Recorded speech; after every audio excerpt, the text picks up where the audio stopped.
Your ex-fiance just told you she didn't love you. She just saw you as a financial provider. Oh, man, there's some really hurt people out there. Are we the pricks here? After the proposal, she discovered the price of the ring. And she felt hurt I would spend so little on her, claiming it reflects her worth and the seriousness of our future marriage, which is actually not the first time I've come across people having that type of thought process. I remember even when I was a grad at uni, there were some people that thought a wedding ring needs to be 3 months' salary. Oh, yeah. I think I was in the electrical lab when these very robust discussions were occurring. Yeah. I thought it was a crock of absolute garbage. When I asked what she expected, she said the ring should have been at least $20,000. I sat her down and, yes, I can afford a more expensive ring. We need to manage expectations. This is written is as if this is a work conversation. I wonder if this is his secretary.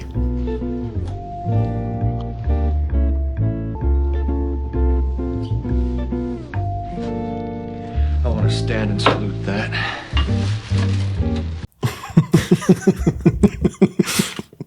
There's also a wedding plan, and we might be covering most of the costs ourselves since neither of our parents has the means to help. Okay. I pointed out that there are smarter ways to use 20 grand, which is true. Paying off a car loan, putting it towards down payment on the house, improving our life. And we've talked about this before. Now, I didn't grow up with financial stability, and now that I am financially secure and literate, she insisted she would still feel bothered if I didn't upgrade the ring. Wow. Oh, that's an interesting point. Yeah, okay, so this is a there was real something, values gap. There's something interesting about this, though, that I wanted to point out. He mentioned that everything seemed fine until she discovered the price of the ring. Yeah. That means he also lied about it. No. He didn't say it was a lab-grown ring. No. Why do you need to?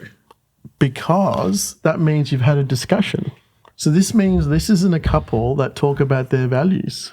Because if you were on the same page on a values perspective, it wouldn't be a surprise. And more importantly, he seems like he went out of his way to hide the fact that this was a cheap ring. Whereas I would have thought, it wouldn't have been a surprise if you kind of were aligned on the money journey as a couple. In fact, if you were, she would have said, great idea. Now we've got 20 grand to spend on something else. I don't know enough about jewellery.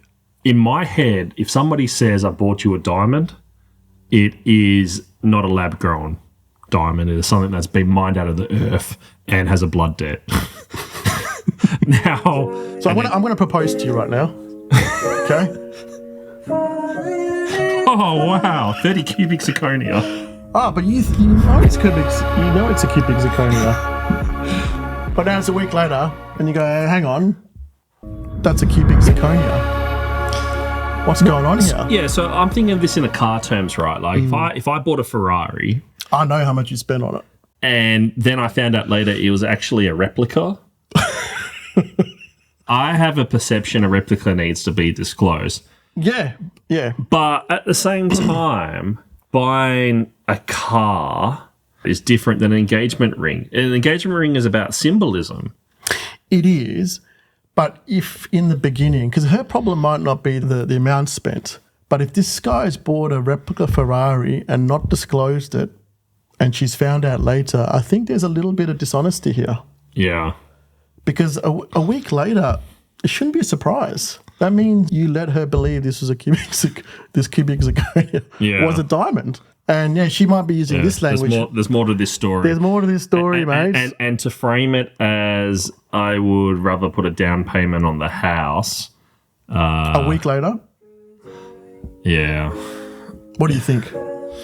Because the thing, when I just proposed to you just now, you went, thank you for the cubic zirconia. Because you knew.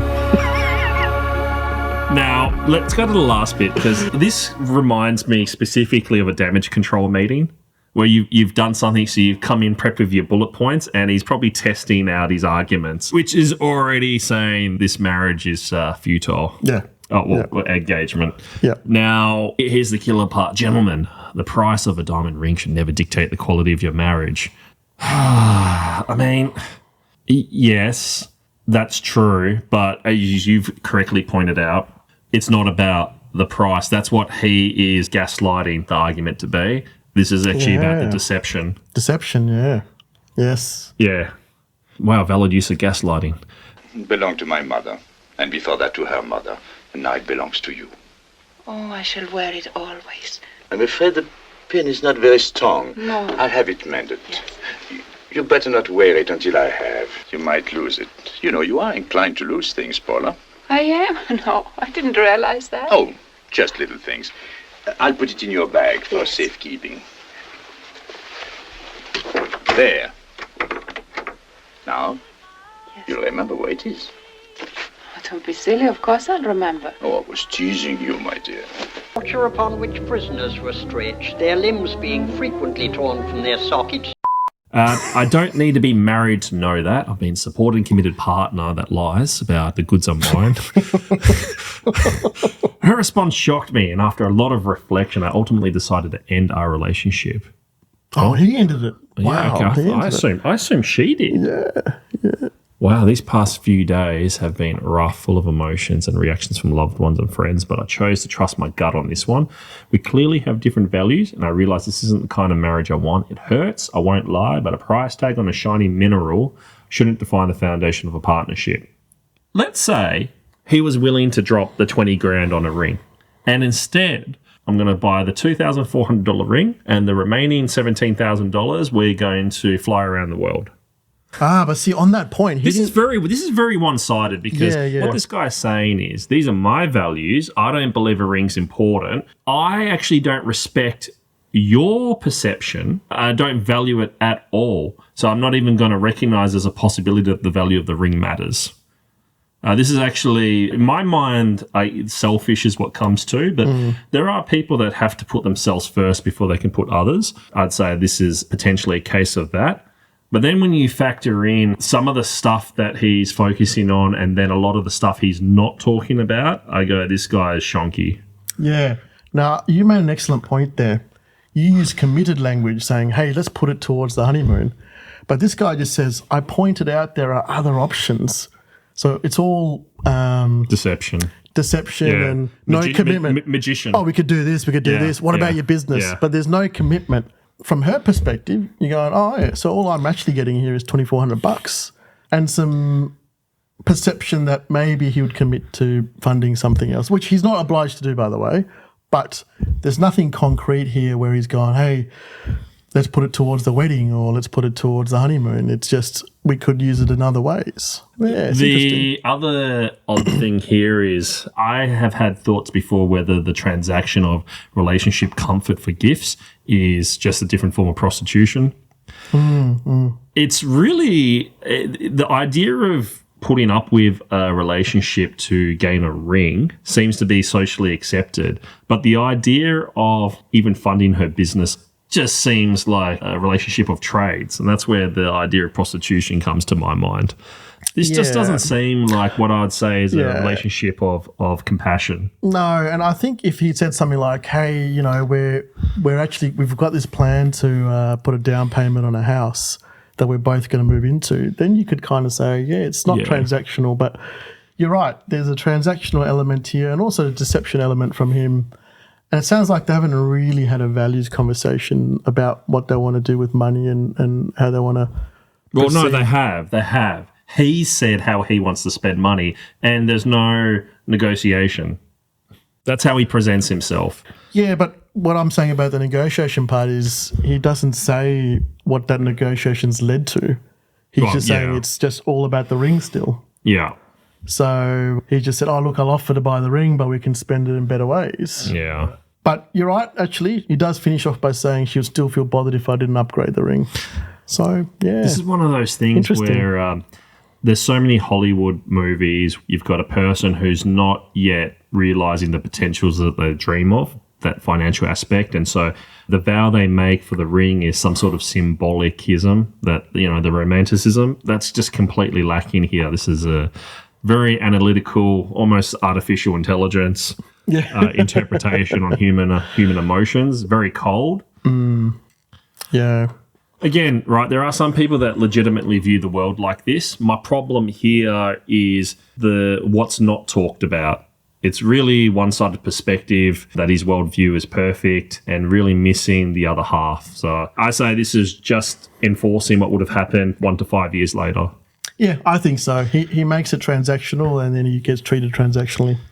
Yep. Ready for the comments? Absolutely. All right. Looking forward to the comments. If she doesn't want it, someone else will eventually. Glad. Oh, okay. All right. So that's support. Oh, she needs to get her priorities straight. Yeah, but see, you know what the problem with this is? We need to factor in inflation for 30 years. You know, $150 was worth a lot more back then. I reckon that $150 is worth more than $2,400 today. Okay, so these are all supporters. As she said, if it wasn't a real diamond, it wasn't good enough. I think a lot of people here are focusing on the fact of the situation, like what's wrong with the ring. That's all projection. No one's putting themselves in the shoes of the fiancé, what have been her expectations across her entire life, or, as you've pointed out potentially, how did he communicate what the ring was? See, in this case, all these wives know. Yeah, but that, as you know, as you just said, that the ring is just one tiny piece of the relationship. Yeah. They could have been living together. They could have had a house together. They could have had assets together. It's more than just one situation. And we know from this couple that have split up that it doesn't sound like they were homeowners, obviously. We don't know if he was promising a nice honeymoon. Like, it's not entirely clear. I can't believe people that actually have that higher price point in mind. Also, she doesn't realise $20,000 for a natural diamond would have been a smaller stone. Are we the pricks here? Well, look, the comments are overwhelmingly positively in favour of... Wow. Your ex-fiancée just told you she didn't love you. She just saw you as a financial provider. Oh, man, there's some really hurt people out there. Yep. My goodness, because I view it the other way around. You're just a trophy wife. So you think she's a trophy wife? Yeah. Yeah. I think it's the other extreme. These type of comments are fitting. Hubby proposed to me with a $35 ring. She knows. She knows, yeah. That's the point. Like, she knew. Yeah. Whereas with this one... It's a deception. It's a deception part of it. The shock aspect. Yeah. And what's not spoken about here is what did they talk about in regards to what a wedding looks like? Like, for example, if they're spending $100,000 on the wedding, then it's absolutely reasonable for her to think that, okay, an engagement ring, $20,000. It's all relative. Yeah. But none of that's talked about. It's all tentative planning. Yeah. I don't rate these comments. I think they're very myopic in terms of just looking at the ring. I think you'd have a lot more questions for this guy around, did you make some sort of gesture or commitment to put that money towards the wedding or honeymoon? You've just mentioned ideas, and then you never said that she ruled those options out in favour of the diamond. You just said, we talked it through and she still wants a diamond ring. There's no language to say, hey, she chose a diamond ring over the house deposit or over the wedding funds or the honeymoon to Europe or whatever it is, right? Yeah. That part's missing for me. Yeah. Whereas, like you said, with these people, the wife knew straight away, husband priced me with a $35 ring. Yeah. You know? Yeah. So they're on the same page. There's transparency. Transparency. Yeah. I don't know with this guy if there's transparency, you know? And he's come to Reddit for advice on it. Yeah. Interesting. Anything else? No, I think transparency on your shared values and transparency when you're posting on Reddit, crucial. Yeah.